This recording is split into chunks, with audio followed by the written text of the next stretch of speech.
يا اللي قلبك لسه ميت، في مواقف بينك وبين حبيبك تخلي غصب عنك تقتل قلبك وهو حي. زمان كانت البنت زي الإزاز، لو سليم بنفضل بجد عزاز، ولو انشرخ الإزاز العزاز مش بيبقوا أبدا عزاز.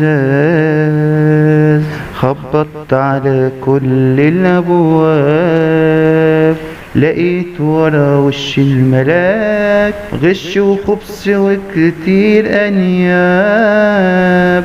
خلاص ما بقاش في ملاك، ولا بقى خلاص في أبواب. أنا بزعل من حد كان في إيده حاجة جديدة، وبعد ما على إيده الجديدة ما بقتش جديدة، ورماها مستعملة لقلوب لسه نضيفة جديدة.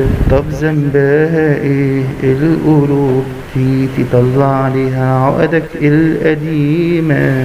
انا لو مكانهم لو هموت مش هفرط في حاجة كانت جديدة وبقت على ايدي قديمة،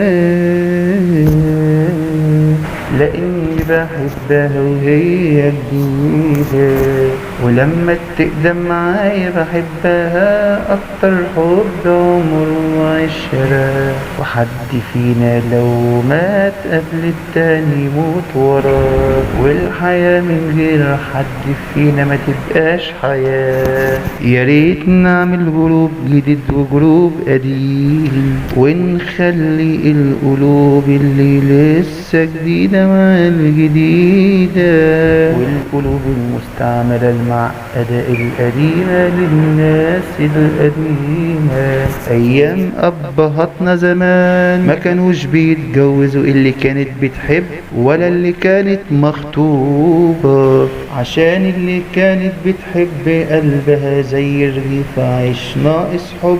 وليه تاخد رغيفك ناقص؟ ما بناقص من الناقص.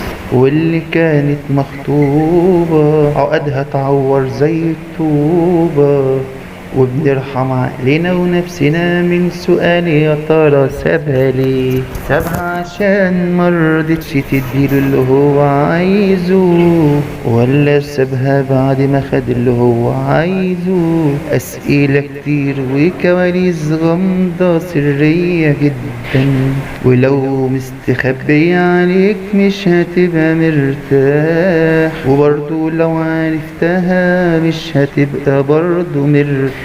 مفيش احسن من الجديد، ياخد جديد صلب وقوي شديد وبجد زي الحديد. الجواز زي حفرة مرة في العمر بتقع فيه، واللي قبلينا قالوا الغالي والجديد تمنه فيه، تمنه فيه.